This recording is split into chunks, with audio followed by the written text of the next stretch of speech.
지난 한 주간도 평안하셨습니까? 우리가 한 주간 평안할 수 있었던 것은 오늘 함께 찬양했던 것처럼 주의 은혜, 주의 사랑, 주의 거룩하신 피가 우리로 하여금 평안 가운데 그리고 주의 사랑 가운데 거하게 하신 줄로 믿습니다. 앞으로도 주의 손 굳건히 붙잡고 나아가는 저와 여러분 되기를 간절히 소망하면서 우리 옆에 좌우에 앞뒤에 교우들에게 축복합시다. 하나님은 당신을 사랑하십니다. 진심을 담아서요. 마음을 담아서 진심으로. 그러면 앞에다 진심으로 붙여볼까요? 하나님은 진심으로 당신을 사랑하십니다. 네, 저한테는 안 하십니까? 저한테도 좀 해주셔야. 예. 집사님하고 저하고 둘이서 한 주간도 하나님의 은혜 사랑이 얼마나 큰지 그 안에서 우리는 평안, 샬롬을 누리며 살았습니다. 그러니 우리 주님을 생각하면서 언제나 어디서나 무슨 일을 만나든 내 형편이 어떠하든 그 하나님의 사랑을 깨닫고 감사하며 살아가기를 주님의 이름으로 축복합니다. 성경에 보면 풍랑을 만난 사건이 4번이 기록되어 있습니다. 역사의 시간과 관계없이 제가 이 설교의 편의상 4가지를 순서 없이 말씀을 드리면, 먼저 요나의 사건이 있습니다. 요나 선지자가 하나님께서 니느웨로 가라, 그리고 그에게 선포하라, 하나님의 멸망이 있음을 선포하라. 다시 돌아가지 않습니까? 그러니까 잘못을 했을 때, 그러니까 그 가는 도중에 결국 풍랑을 만나잖아요. 그러니까 잘못이 있었을 때 하나님께서 풍랑을 불게 하시기도 합니다. 결국 불순종한 죄가 풍랑을 만나게 된 이유다. 두 번째는 사도행전 27장에 보면 사도 바울이 로마로 잡혀갈 때입니다. 그때에 유라굴로라고 하는 풍랑을 만나게 되죠. 이때는 이 로마 백부장이 하나님의 사람인 이 사도 바울의 말을 듣지 않고 선장과 그리고 선주의 말을 듣고 항해를 하다가 그러다가 풍랑을 만난 겁니다. 그러니까 하나님의 사람의 말을 듣고 또는 하나님의 말씀을 듣고 따라가야 하는데 그러지 않았던 것이죠. 이건 다시 설명하면 이 하나님보다 인간의 경험을 더 우선했다. 또는 하나님의 말씀을 귀하게 여기기보다 지금 내가 누리고 있는 것, 뭐 당시로 보면 선주들이 가지고 있었던 또는 선장이 운영하고 있던 배라든지 거기에 속해 있던 것들, 이런 것들이 더 귀하게 여겨졌던 것이죠. 그래서 자기의 경험이나 또는 그 재물들, 뭐 이러한 것들을 하나님보다 더 의지했을 때 뭘 만난다고요? 풍랑을 만나더라. 세 번째는 마태복음 8장 또는 마가복음 4장에 나오면 예수님께서 제자들과 함께 배를 타고 가시다가 풍랑을 만나게 되죠. 그 풍랑을 만났을 때 예수님께서 제자들이, 아니 예수님, 우리가 죽게 되었는데 왜 우리를 돌아보지 않으십니까? 예수님께서 바다와 바람을 잠잠하게 하셨다. 잠잠하라, 고요하라. 이 바다를 향해서 외치셨을 때에 이 바다가 조용하게 고요하게 되었습니다. 여기서 한 가지 생각할 것은, 예수님이 그 배에 함께 계셨는데도 불구하고 뭐가 불었습니까? 풍랑이 불었잖아요. 그러니까 앞에하고 다르죠. 앞에서는 나이가 죄를 범했기 때문에 그 죄 때문에 풍랑이 불기도 했고, 또는 이제 하나님보다 세상의 것들을 의지하다 보니까 하나님께서 풍랑을 불게 하셔서 깨닫게 하시는 거 아닙니까? 지금 같은 경우는 예수님이 그 배에 함께 타고 계셨어요. 그런데 불구하고 바람이 부는 겁니다. 제자들 같은 경우 우리가 아는 것처럼 20년, 30년 평생 동안 그 바다에서 살아왔던 사람들입니다. 얼마든지 그 배를 풍랑을 이겨가면서까지라도 원하는 곳으로 갈 수 있었을 텐데 도저히 그들의 힘으로 되지 않는 거죠. 그러니 예수님에게 도움을 청할 수밖에 없었던 겁니다. 여러분, 이때 이 풍랑이라고 하는 것은 사실은 이 바다를 건너갔을 때의 거라사 지방에 무덤 가운데서 붙잡혀 있었던 그 악한 귀신 들린 자, 나중에 예수님께서 이를 쫓아내시고 그 귀신이 군대라고 하는 이 수많은 귀신들이 이 돼지떼에 들어가서 바다에 빠져 죽는, 그러면서 해결이 되지 않습니까? 그러니까 이때 불었던 이 풍랑은 누가 주는 풍랑입니까? 죄 때문에? 또 하나님께서 하나님의 말씀 의지하지 않아서 뭐 이런 풍랑이 아니라 누가? 귀신이, 악한 영이, 사탄이 부르게 만드는 바람이었다는 겁니다. 왜? 건너오게 되어지면 예수님으로 인해서 자기가 죽기 때문이죠. 이것을 잘 알았던 이 귀신이 그 예수님으로 하여금 그 배가 건너오지 못하도록 풍랑이 불었던 거죠. 그러니까 제자들이 생각할 때는 도대체 이유를 모르겠는 거예요. 우리식으로 하면 그런 거죠. 아니 도대체 뭐가 잘못되어서 이렇게 풍랑을 만나느냐. 예수님이 옆에 가 계시는 것 같은데 어떻게 해서 풍랑이 있지? 의아할 수 있는 거죠. 그러나 그때 부는 바람은 누가 주는 바람? 누가 주는 풍랑? 사탄이. 그러니까요. 공중권세 잡은 곧 지금 우리가 이 땅을 살아가는 동안에 예수님께서 다시 오신 이전까지 우리는 이 공중권세는 사탄이 잡고 있는 겁니다. 우리 그리스도 또는 성령이 아니고서는 우리 이길 수 없어요. 결국에는 우리가 이 땅을 살아가는 동안에는 어쩔 수 없이 그 사탄이 주는 무엇을요? 풍랑을 어떻게 할 수 없어요? 피할 수 없어요. 그러니까 우리가 이 땅을 살아가는 동안에는 어쩔 수 없이 숙명적으로 경험해야 되고 겪어야 하는 환난, 곧 풍랑이라는 겁니다. 그러니까 하나님의 말씀과 관계없이 내가 하나님의 말씀을 잘 지켰다 못 지켰다, 또 내가 세상을 유지했다 뭐 이럴 때 관계없이 우리가 맞게 되어지는 풍랑이 분명히 있다라는 거예요. 그리고 이제 이 네 번째, 그러니까 살아가는 이상, 인생을 사는 이상, 이 땅에 발을 붙이고 사는 이상 우리 분명히 만나는 환난이 있습니다. 네 번째가 오늘 본문에 나옵니다. 이 마태복음 14장에 나오고 마가복음 6장에도 나오고요, 요한복음 16장에도 나오는 말씀인데, 여기는 이제 제자들에게 예수님께서 뭐라고 그럽니까? 이 바다를 건너가라라고 말씀해요. 예수님께서는 그곳에 머물러 계시고 예수님께서 이 제자들에게는 이 바다를 건너가라고 말씀을 하고 계십니다. 근데 이때 이 바다를 건너가라고 예수님께서 말씀하셔서 바다를 건너가고 있는데 뭘 만난 겁니까? 풍랑을 만나게 된 거죠. 그러니까 이건 또 경우수가 또 달라졌습니다. 그러니까 풍랑을 만나는 데는요, 바로 이 네 가지, 앞서서 말씀드린 세 가지와 오늘 본문에 나오는 이 네 가지, 이 가운데에 다 우리가 만나는 풍랑은 다 포함되어져 있어요. 오늘 이 본문에서 만나게 된 이 풍랑은 앞에서 요나 선지자와 같이 죄를 범해서 제자들이 만난 풍랑도 아닙니다. 왜요? 예수님께서 건너가라고 하셔서 건너간 거거든요. 또는 이 사도행전 27장에 말씀하는 것처럼 이 로마 백부장이 이 하나님의 사람보다도 자신의 경험이나 또는 뭐 하나님의 말씀보다는 자신이 가지고 있는 것들을 더 귀하게 여겨서, 재물을 더 귀하게 여겨서 뭐 그러다가 만난 풍랑도 아닙니다. 그냥 하나님께서 가라고 하셔서 그들이 뭔가를 챙겨서 가려고 한 것도 아니에요. 그렇죠? 그냥 간 거예요. 또 관계가 없는 겁니다. 그렇다고 해서 사탄이 주는 풍랑이었느냐? 그렇지도 않아요. 이 가운데 불어오는 바람을 보면서 그들이 건너가야 할 그 건너에 어떤 악한 영들이, 또는 사탄이 우리 시험에 빠지게 하려고 유혹하여서 이 제자들이 탄 이 배를 흔들게 풍랑이 불었던 것이 아니라는 거죠. 그러면 이 오늘 본문에서 나오는 이 제자들이 바다를 건너갈 때 불었던 이 풍랑이 도대체 무엇일까? 분명히 예수님께서 명령하신 대로 바다를 건너가고 있는데, 순종해서 가고 있는데, 가라고 해서 갔는데 풍랑을 만났다. 여러분, 이럴 때 우리가 참 애매한 거예요. 다 살펴봐도 아무 그런 게 없는 거죠. 내가 이것 때문에 시험에 빠지는 것도 아니에요. 보니까 도대체 이게 어째서 이런 일이 있나. 심지어 하나님 말씀을 내가 순종하면서 간 거예요. 그런데도 불구하고 풍랑이 불었다. 정말 이게 도대체 어떻게 되는지 이해할 수가 없는 거예요. 근데 그 답의 시작은, 시초는 바로 아주 간단합니다. 건너편으로 건너가라. 누가요? 예수님께서. 자, 예수님께서 건너편으로 건너가라고 했을 때는 그 다음 일을 예수님께서 아셨을까요? 모르셨을까요? 여러분들의 지금 속마음을 하나님께서 아실까요? 모르실까요? 이 예배가 빨리 좀 끝났으면 하는 그 간절한 여러분들의 염원이, 그 마음이, 그 생각이 이 하나님께서 아실까 모르실까요? 조심하셔야 돼요. 저는 모르지만 하나님은 아시고, 그게 중요한 거예요. 그게 무서운 거고, 하나님은요, 우리 예수님은 이 바다를 갈 때에 분명히 풍랑을 만날 것이라는 것을 예수님이 너무 잘 아셔요. 그런데 뭐라고 하셨습니까? 건너가라고 하셨거든요.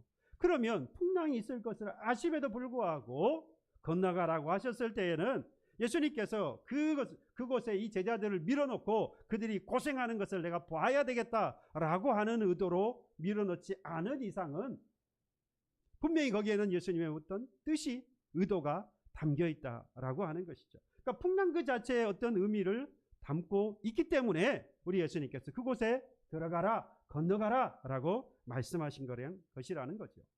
그래서 먼저 우리는 예수님은 바다를 건너가라고 하셨고, 또 본문이 말하는 그 풍랑이 뭔지를 그러니까 생각해 볼 필요가 있습니다. 의외로 우리 생각과 좀 달라요. 자, 본문 22절에 볼까요? 예수께서 즉시 제자들을 재촉하사 자기가 무리를 보내는 동안에 배를 타고 앞서 건너편으로 가게 하시고, 건너편으로 가게 하시는데요. 거기서 재밌는 단어가 하나 나옵니다. 예수께서 즉시 제자들을 뭐 하셨어요? 재촉했다. 빨리 가라. 빨리 가야 된다. 지금 빨리 가. 머무르지 말고, 머뭇거리지 말고 빨리 가라. 이때 이 재촉하다는 거 원어로 보면요, 억지로 시켰다는 이야기예요. 억지로. 그러니까 억지로 시킬 때는 뭐 할 때죠? 거부할 때. 그렇죠. 예, 거부할 때, 안 가려고 할 때 억지로 시키기도 하고요. 또 한 가지는 이 사람이 잘 모르고 있을 때, 못 깨달을 때 그냥 해, 빨리 가. 그렇죠. 예, 지금 뭐 설명할 경황이 없거나 아니면 해도 잘 이해하지 못할 때 그냥 억지로라도, 지금 네가 공부할 이유는 모르지만 어쨌든 해야 돼. 예, 억지로라도, 그죠? 시키는 거 아닙니까? 이때 재촉하는 게 바로 그겁니다. 예수님께서 억지로 시켰다 이 말이에요. 바다를 건너가야 할 이유를 제자들도 모르고 있고, 예. 그리고 지금 설명해 준다고 해도 얘들이 못 깨달을 것 같으니까 예수님께서 뭐 해요? 그냥 막 밀어붙이는 거예요. 그냥 억지로 시키는 겁니다. 들어가라고. 그러면 예수님께서 풍랑 속으로 억지로 그 제자들을 밀어 넣으신 것은 왜 그럴까? 왜 억지로 밀어 넣었을까요? 그곳에 있으면 된다, 안 된다? 예, 그곳에 있으면 안 되니까 가라는 거 아니겠어요? 빨리 가. 여기 있으면 안 돼. 그 이야기예요. 여기 있으면 안 돼. 빨리 가. 그래서 억지로라도 건너가라고 이야기하고 있는 거예요.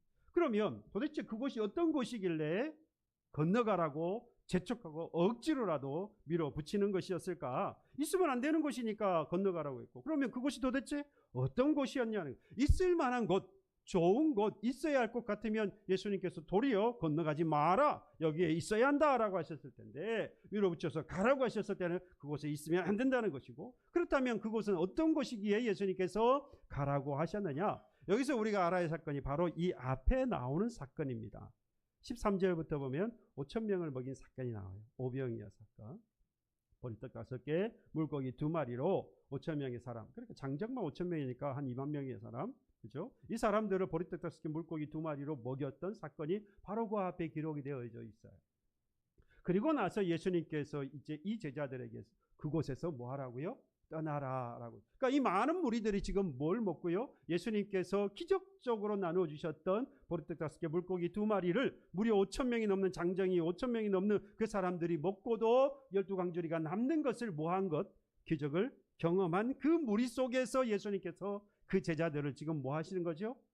예, 떼내시는 거예요. 그리고 억지로 그 바다를 건너가게 만드신 겁니다. 그러면 도대체 그들이 떡을 먹었던 그곳이 도대체 어떤 곳이길래, 여러분, 이스라엘 사람들에게는 가지고 있었던 사상이 있습니다. 메시아 사상이라 그래요. 그러니까 자신들을 구원하실 메시아가 온다라고 하는 사상인, 지금도 그래서 이스라엘 사람들은 처음 오실 메시아를 아직도 기다리고 있습니다. 그 말은 뭐죠? 예수가 메시아가 아니라는 거죠. 선지자 중 하나라고 생각하고 아직도 처음 오실 메시아를 기다리고 있는 것이 이스라엘 사람들입니다. 그러니까 지금 당시에는 그런데 무슨 바람이 불고 있었느냐?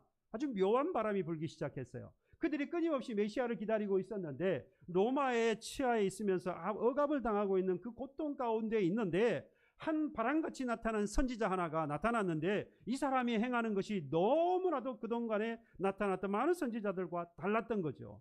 성경에 보면 바리새인 서기관들이 전하는 것과 달랐고, 그렇죠? 그가 행하는 것들, 이전에 보지 못했던 것들이 이루어지는 겁니다. 앞에서 말했던 것처럼 오병이어와 같은 사건이 나타나서 굶주리고 있는데 먹을 것을 주는 거예요. 가난한 자가 부유하게 되어지고요. 예, 그리고 가난한 자에게 복음이 전해지게 돼요. 걷지 못하는 자가 걷게 되어지고, 보지 못하는 사람이 보게 되어지고, 나병 환자가 낫고요. 각색 병든 자들이 치료를 받고요.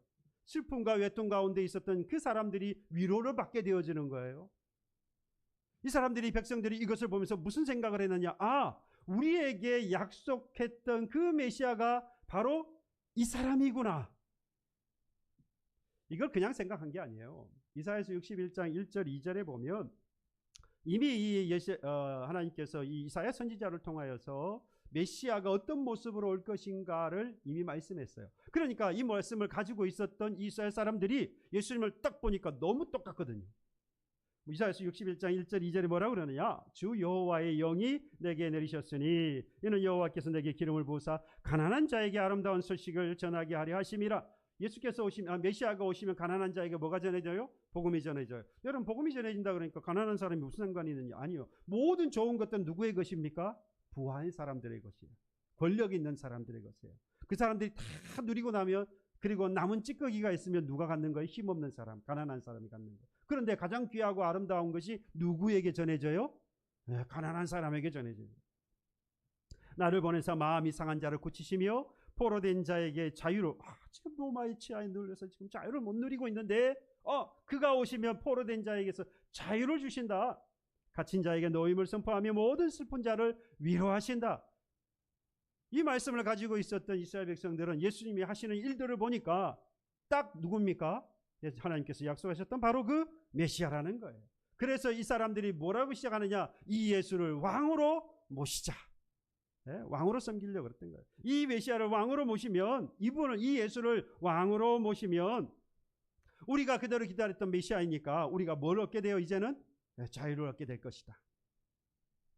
근데 이들이 말할 때에 이 왕으로 모신다, 임금으로 모신다고 하는 것은 단순하게 왕은 어떻게 합니까?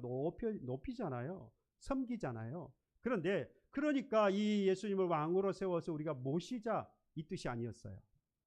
이 사람들은 이 예수를 왕으로 올려놓고 그 자리에 올려놓고 자기들이 뭘 누립니까? 그분을 섬기는 게 아니고 자기들이 그 예수를 통하여서 얻고자 하는 목적이 있었던 거죠. 바로 그 목적에서 이 예수님께서 떠나라라고 말씀하시는 거예요. 사람들을 그곳에 모여가지고 지금 예수님이 우리가 기다리던 메시아가 맞다. 그러니까 이 메시아 곧 예수를 왕으로 세워서 우리가 그동안 얻으려고 했던 것들을 한번 성취해보자, 누려보자. 여러분 예수님의 뜻이나 하나님의 의도와는 전혀 관계가 없습니다. 오직 이 사람들의 관심은 어디에 있었느냐? 자신들의 이기적인 욕망을 채우는 것에 모든 목표가 거기에 있었던, 의도는 거기에 있었던 겁니다. 그래서 예수님을 왕으로 자리에 모시려고 했던 거예요. 자신의 이기적인 욕망을 채우고 삶의 질을 높이고 그리고 풍요로운 삶을 누리고자 해서 그 예수님을 이용하려고 했던 거죠. 정확한 표현은 예수님을 이용하려고 한 겁니다. 안타까운 것은 바로 우리도 바로 이 예수님을 믿는다고 하면서 그 예수님을 이용할 때가 종종 있습니다. 우리가 이렇게 고백할 때가 있어요. 여러분 이 고백이 겸손한 고백이기도 하지만 주의해야 할 고백이에요.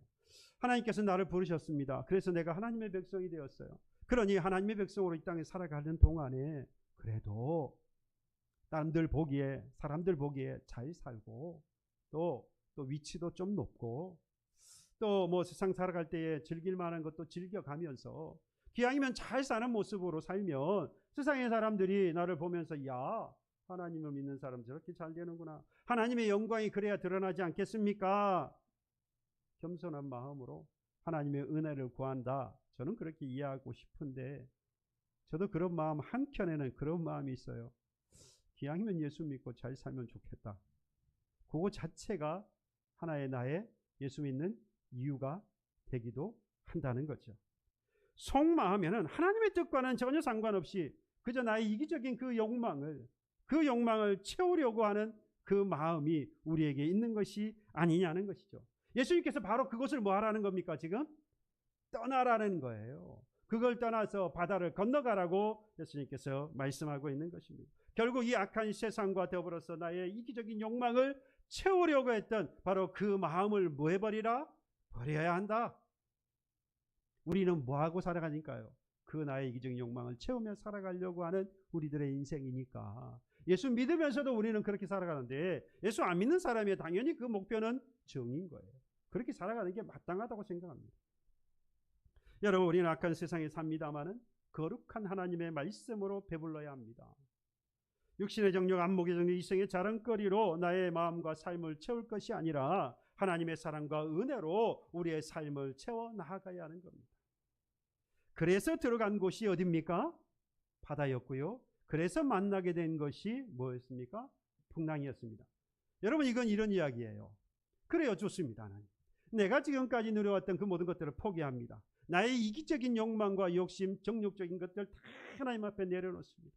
그래서 이제 하나님을 믿고 내가 잘 살아보겠습니다. 경건하게 하나님 말씀으로 내 삶을 채우고 하나님의 은혜와 사랑으로 내 마음과 영혼을 채워가며 살아가겠습니다 라고 결단하고 딱 나갔는데 어디로 가요? 바다로 가게 되었고요. 뭘 만나요? 풍랑을 만났다는 겁니다. 여러분 어떻게 하겠어요? 대부분 잘못하면 하나님 이런 하나님이 있냐고 그럴 거예요. 신앙은 여러분 그래서 쉬운 게 아닙니다. 이런 의미에서 신앙생활은 어려운 거예요. 그것들 다 내려놨으니까 하나님께서 막 좋은 것들로 그 다음에 내가 원하는 것들로 그야말로 기대하지 않았던 것까지 막 주셔야 내가 버린 뭐가 있어요? 보람이 있구나. 예수 믿은 보람이 있구나. 이렇게 될 텐데 아니 가고 보니 다 내려놓고 포기하고 버리고 가고 보니까 바다이고 가고 보니까 그 바다에서 풍랑을 만나더라. 여러분 힘들겠지만 이게 신앙인 거예요. 악한 세상에서 나의 욕망을 채우기 위해 살았던 삶을 청산하고 나면 여러분 더 큰 어려움이 더 큰 환란이 우리 앞에 놓여 있을 수 있습니다. 그래서 예수님께서 무슨 일을 하셨느냐 이걸 볼 수 있어야 돼요. 23절에 보십시오. 예수님께서 제자들을 마치 이 바다에 억지로 밀어넣은 것처럼 그래서 풍랑을 만날 줄 알면서도 그것에 억지로 밀어넣으시고 난 이후에 예수님께서 뭘 하시죠? 무리를 보내신 후에 기도하러 따로 산에 올라가시니라. 처음에 거기 혼자 계셨다. 예수님은 제자들을 풍랑 속에 마치 억지로 밀어넣는 것처럼 밀어넣으시고 기도하러 산에 올라가셨습니다. 여러분 당시에 예수님께서 기도하셨다면 무슨 기도를 하셨을까요? 제자들이 풍랑 속에서 지금 고통받고 있는데 이 사실을 다 알고 보고 계시는 그 예수님께서 과연 무슨 기도를 하셨겠습니까? 그 어느 때보다도 더욱더 간절하게 우리 예수님은 그 제자들을 위하여서 기도하셨겠죠. 당연히 그 제자들을 위해서 기도하셨을 거예요. 물론 예수님은 기도가 필요한 분이 아닙니다.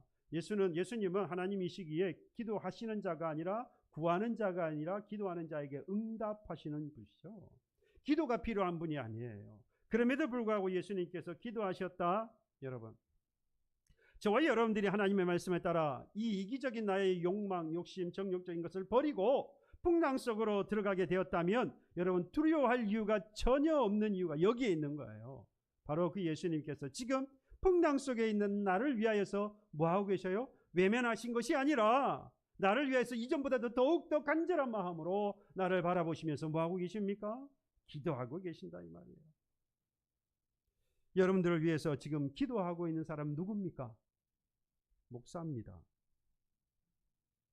목사가 여러분들을 위해서 기도하고 여러분들 자녀를 위해서 여러분들 부모님들이 기도하고 있고 그렇죠. 그리고 여러분 교우들을 위하여서 우리 장로님들이나 또는 권사님들이 기도하고 있습니다. 우리 성가 대원들을 위해서 성가 대장이나 또 성가 지휘자께서 기도하고 있는 거예요. 여러분 그런데 이들의 기도도 귀하고 이들의 기도도 하나님 응답하셔서 능력이 있어 응답하시는데 하나님이신 예수님께서 뭐 하십니까? 기도하신다 이 말이에요. 무엇이 두렵겠습니까? 지금도 우리를 위해서 우리 주님은요 기도하고 계십니다. 그러니 두려워할 이유가 없는 거예요. 바다를 건너가게 하신 그 예수님께서 지금도 우리를 향하여서 말씀하고 있습니다. 내가 너희를 위하여 뭐한다? 기도한다. 그러니 뭐하지 말라? 두려워하지 말라. 여러분 축복합시다. 예수께서 당신을 위해 기도하십니다. 다시 한번 간절한 마음으로 마음을 담아서 내가 당신을 위해서도 함께 기도하겠다는 간절한 마음을 예수께서 당신을 위해서 기도하십니다. 그러니 여러분 어느 때든지 그것이 비록 풍랑 속에서 그런 풍랑과 같은 그러한 얼음 속에 빠져있던 때라도 또는 그로 인하여서 내가 정말로 정신적으로 육체적으로 실질적인 삶에 있어서 손해를 본다 할지라도 뭐하지 마시기요? 두려워하지 마십시오. 주님이 우리를 위해서 기도하고 계시고 기도하고 계신다는 건요 그 상황을 보시고 딱 뭐하고 계시는 거죠? 붙잡고 계시는 거예요. 내가 풍랑 속에 들어가게 된 것은 예수님께서 나를 버리셨기 때문이 아닙니다. 예수를 살기 위해서 악한 세상과 더불어서 나의 이기적인 욕망을 버린 그 나를 위해서 기도하기 위한 것입니다. 세상의 것들을 버리고요 그 의지했던 것들을 포기하고 사는 것을 두려워하지 마세요. 그 풍랑 속에 있는 나를 건져주시고 지켜주시고 보호하고 계시고 손을 붙잡고 계시고 기도하고 계시는 우리 주님을 밝히 바라보고 가는 저와 여러분 되기를 주님의 이름으로 축복합니다. 그러면 이렇게 우리가 그 풍랑 가운데 있음에도 불구하고 건너가게 되면 우리가 하나같이 모두가 다 하나님 앞에 고백하게 되는 사실이 있습니다. 다 건너가고 나서 뭐라고 하지요? 하나님이 이러려고 나에게 이 풍랑을 주셨구나. 그죠? 지금 그때는 몰라요. 예수님께서 억지로 넣는 것처럼 밀려서 가다 보니까 도대체 이 풍랑을 내가 왜 만났는지 몰라요. 근데 다 건너가고 나 보니까 하나님께서 우리 예수님께서 나를 왜 이 성령을 통해서 나를 이곳에 밀어 넣으셨느냐라고 하는 것을 깨닫고 오히려 감사하죠. 어떤 사람들은 그 풍랑이 가난일 수도 있습니다. 어떤 사람에게는요 사업의 실패일 수도 있고, 어떤 사람에게는 뭐 구직이나 뭐 또는 진학이나 뭐 이런 것들에 대한 좌절일 수도 있습니다. 결혼에 대한 아픔이나 또는 질병으로 인한 고통일 수도 있죠. 이 모든 것들이 다 풍랑이라고 할 수 있습니다. 우리가 사실 살아가면서 이 모든 것들을 경험하죠. 그렇죠? 이걸 하나도 경험하지 않은 분이라고 하면 정말 이건 사람 아닙니다. 사람이라면 모두가 다 겪고 있는 거죠. 그러나 이 풍랑이 끝나고 나면 우리 뭐라고 고백합니까? 이 풍랑 때문에 내가 여기까지 오게 되었구나. 내가 이만큼 신앙이 성장하게 되었습니다. 라고 하면서 하나님 앞에 감사하게 되지 않습니까? 예수님은요, 우리가 이 온실 속에 화초처럼 자라는 그런 연약한 사람이 되기를, 연약한 그리스도인이 되기를 원하지 않습니다. 나의 욕망을 채우면서 세상을 의지하면서 그렇게 사는 사람이 아니라 악한 세상이지만 그 세상 가운데에서 유혹이 끊임없이 우리에게 밀려온다 할지라도 그 유혹에 빠지지 않고 흔들리지 않고 강하고 견고한 믿음을 가진 그리스도인으로 살아가기를 하나님이 원하시는 겁니다. 그래서 그 풍랑 가운데 우리가 들어갈 수밖에 없는 거예요. 왜 그렇습니까? 그 풍랑이 있어야 강하고 담대한 믿음의 소유자로 더 악한 세상을 만났을 때 승리하며 살아갈 수 있기 때문이죠. 욥기 23장 10절에 고백하지 않습니까? 그러나 내가 가는 길을 그가 아시나니. 여러분, 내가 가는 길을 그가 아신대요. 내가 가는 길은 어떤 길이에요? 풍랑이 있는 그 길인 거예요. 예수님께서, 하나님께서 다 아신다 이 말이에요. 그럼에도 불구하고 그 길로 나로 하여금 가게 하신 이유, 그곳에 밀어넣으신 이유, 그가 나를 단련한 후에 뭐같이요? 순금같이 되어 나오리라. 순금이 되려면 그 안에 들어가야 된다 이 말이에요. 강하고 담대하고 온전한 믿음의 소유자가 되어서 그리스도인으로서 승리하는 성도, 곧 순금 같은 자가 되기 위해서는 단련해야 하는 거예요. 그래서 예수님께서 아심에도 불구하고 그 풍랑 속으로 제자들을 밀어넣으신 겁니다. 우리를 하나님께서 풍랑 속으로 밀어넣으셨다. 우리로 하여금 무엇으로 만드시려고요? 단련하여서 순금되게 하시려고. 세상에 약한 세상에 살지만 찌들이지 않고 모든 것을 주를 위해서 버렸지만 굴하지 아니하면서 강하고 담대한 믿음의 소유자로 성공하며 승리하며 살아가는 그리스도인 되게 하시려고 주님께서 그곳에 밀어넣었다는 겁니다. 그 단련이 되어지지 않으면 여러분 결국 그 사람은요, 그런 시험을 만나게 되었을 때에 적당히 세상과 타협하면서 그 순간순간 주어지는 것을 그저 만족하며 살아가는 그리스도인은요, 반드시 다른 시험을 만났을 때에 그걸 이길 힘이 없어서 단련받았지 못했거든요. 훈련되어지지 못했거든요. 그러니 결국 어떻게 됩니까? 예수께로부터 또는 교회로부터 도망치고 멀어지고 도망치고 마는 겁니다. 제자들 가운데 혼유부를 쓰고 도망가 버렸어요. 예수께서 십자가에 달리신 것을 알고 자기가 죽을까 하여서 제자들을 죽이려고 달려올 때에 벗은 채로 그냥 도망가 버리는 거예요. 벗은 채. 왜요? 준비가 안 되어 있거든요. 연단이 되어 있지 않기 때문입니다. 단련이 되어 있지 않았기 때문이에요. 예수님은 제자들의 신앙을 연단해 온전한 그리스도인이 되도록 풍랑을 만날 것을 아시고도 바다로 건너가라 하셨습니다. 여러분, 그런 의미에서 악인에게 다가오는 고난이라고 하는 것은 이 고난이 바로 형벌이고 그 하나님의 저주입니다마는 그리스도인이 만나게 되어지는 바로 이 고난 또는 이 풍랑은 결국에는 이 세상을 포기해야 되는, 그리고 내가 가진 것들을 다 버려야 하는 바로 이 풍랑은 하나님이 허락하신 그 자체로 사랑이고 그리고 은혜이고 자비인 것이죠. 히브리서 12장 6절에 말씀합니다. 주께서 그 사랑하는 자를 징계하여 그의 받으시는 아들을 채찍질한다 그랬어요. 하나님이 채찍질하고 하나님이 징계하시는 자, 그 사람이 바로 하나님의 사랑을 받는 자다. 히브리서 12장 8절에도 징계를 다 받는 것이래요. 누구나 다 징계를 받는 것이래요. 너에게 없으면 그 사람은 사생자, 있으면 뭐예요? 친아들. 여러분들이 하나님의 친아들이시면 징계가 있습니다. 그 징계가 물론 잘못하여서 바른 길 가게 하기 위해서 행하셨던 채찍일 수도 있고, 좀 더 폼을 넓히면 풍랑일 수도 있는 거예요. 풍랑이 있다는 것은 하나님의 우리가 자녀라고 하는 반증이 되는 겁니다. 그러니 우리에게 있는 풍랑은 그저 채찍이고 그저 징계로서 우리가 맞게 되어지는 그러한 채찍이 아니라는 것이죠. 하나님의 은혜이고 사랑이고 하나님의 자비인 줄로 믿습니다. 그러니 그 풍랑을 여러분 두려워하거나 그 풍랑 속에 밀려 들어갔다라고 해서 그것을 마다할 이유가 하나도 없는 것이죠. 더 나아가서는요, 여러분, 결국에는 내가 그동안 버렸던 것, 그동안 포기했던 것도 우리 주님께서 다시 다 돌려주십니다. 믿으십니까? 안 믿으시면 못 받는 거고, 믿으시면 받는 거고, 그럼 여러분들에게 달려있는 거 아닙니까? 저는 확실히 믿습니다. 욥을 통하여서 하나님 분명히 보여주셨어요. 욥이 모든 것을 다 잃어버렸습니다. 재산도 잃어버렸고요, 아내도, 그리고 자식들도 다 잃어버렸습니다. 그런데 마지막에 가서 보면 정확하게 하나님께서 이 욥에게 재산에 정확하게 덜도 말고 더도 말고 딱 2배를 주셔요.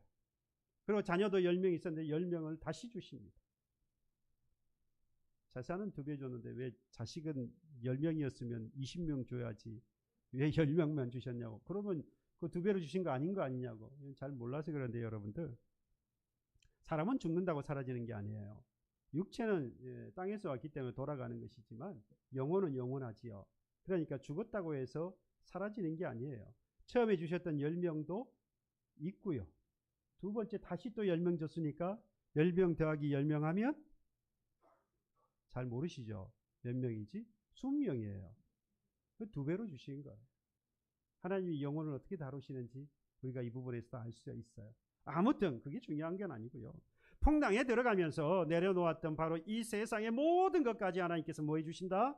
회복시켜 주신다. 되돌려 주신다. 그러니까 가난도, 그 가난에서 풍랑으로 만났던 가난에서 뭐하게 하시고요? 회복하게 하셔서 부유를 누리며 살아갈 수 있게 해주시고, 실패했던 사업도 일으켜 세워주시고요, 좌절했던 진학과 직장도 다시 얻게 하시고, 결혼의 아픔에서 벗어나 새 삶을 살게 하시고요, 고통스러운 질병도 속히 치료해 주실 줄로 믿습니다. 그래서 중요한 게 뭐지요? 풍랑을 뭐 해야 해요? 두려워하지 말고 밀어넣으시면 건너가는 겁니다. 다만 여러분, 그 시간이, 그때가 나하고 다를 때가 대부분입니다. 오늘 성경 본문에다 보면 25절에 보시면 밤 4경에 예수께서 바다 위로 걸어서 제자들에게 오셨다. 제자들이 바라는 것은 언제였을까요? 풍랑을 만나자마자. 그런데 그러지 않았어요. 제자들이 오병이어의 기적을 체험하고 예수님께서 가라고 하셨을 때는 식사를 마치고잖아요. 식사를 마치고 떠나서 이제 밤 4경이 있다, 새벽 3시에서 6시 사이입니다. 그러니까 그동안 계속해서 바다를 가면서 뭘 당했다는 겁니까? 풍랑을 만났다는 거예요. 풍랑을 처음 만났을 때 예수님이 왔으면 좋았을 텐데 그들의 바람과는 전혀 달랐어요. 그 풍랑을 다 겪을 동안에 예수님께서는 아무것도 하지 않고 계셨어요. 뭐만 하고 계십니까? 뭐 하셨죠? 기도하셨어요. 그리고 풍랑을 겪고 있는 제자들을 바라보고 계셨을 것입니다. 그러나 분명한 것은 때가 되어서 주님께서 4경이든 뭐 5경이든 간에 주님께서 때가 되었을 때에 하나님께서, 우리 주님께서 그들을 찾아가 주셨습니다. 오늘도 예수님은 하나님의 시간에 맞추어서 찾아오시고 위로하시고요, 셈을 주시고 주를 위하여서 잃어버렸던 것들, 포기해버렸던 것들, 이 모든 것들을 다 우리 주님께서 회복시켜 주실 것입니다. 그러므로 풍랑을 바라보지 말고 함께 계시는 그 주님을 바라볼 수 있기를 바랍니다. 나를 위하여서 기도하고 계시고 나의 손을 붙잡아 주시는 그 주님만 바라보십시오. 그렇지 않으면 베드로와 같이 반드시 풍랑에 빠지고 말 것입니다. 베드로를 통해서 우리에게 그걸 보여주셨어요. 30절에 보면 베드로가요, 바람을 보고 무서워 빠져갔다라고 했습니다. 여러분, 이전에 주를 위해서 버렸던 것, 베드로도 지금 그것들 다 버려놓고 지금 뭐 한 겁니까? 배를 타고 바다를 건너가고 있었잖아요. 풍랑을 만났잖아요. 함께 건너갔어요. 그런데 유독 누구만 빠졌습니까?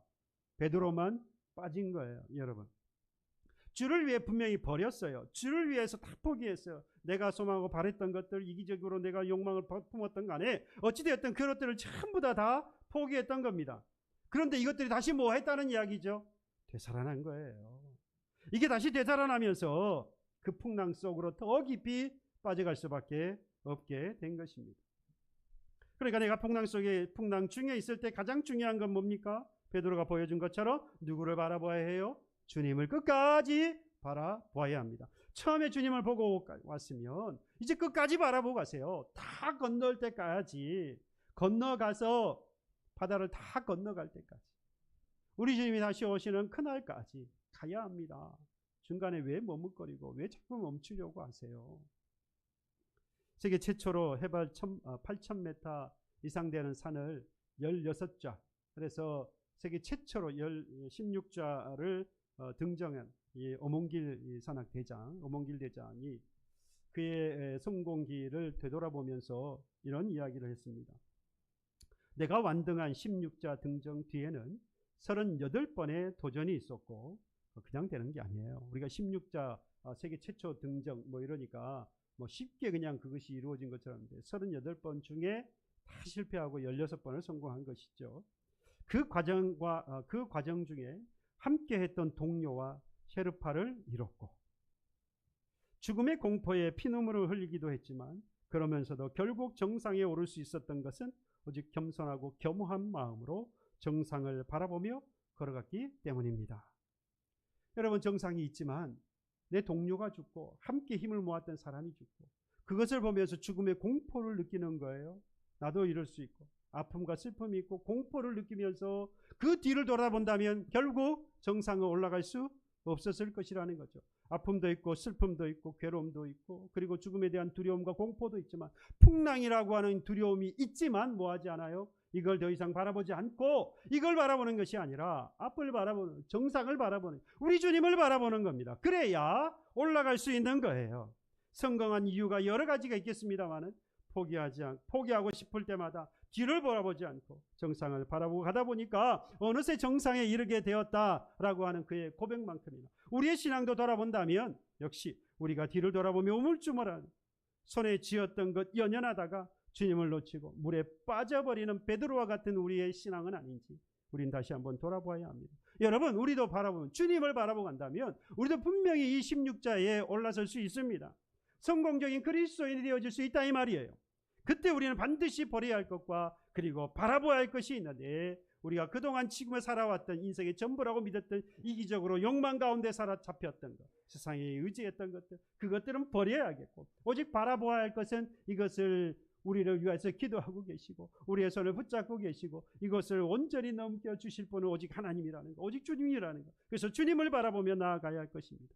바라기는 저와 여러분들 더 이상 나의 이기적인 욕망에 매여서 포기하지 못하고 우물쭈물하고 있지 않기를 바랍니다.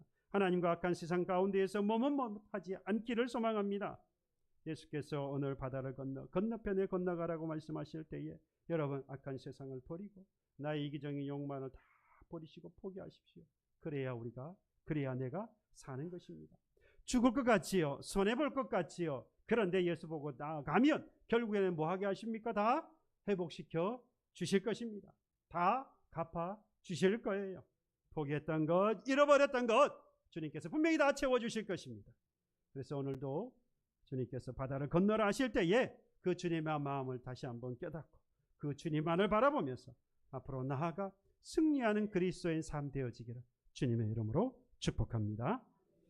찬양하겠습니다. 왜 나만 겪는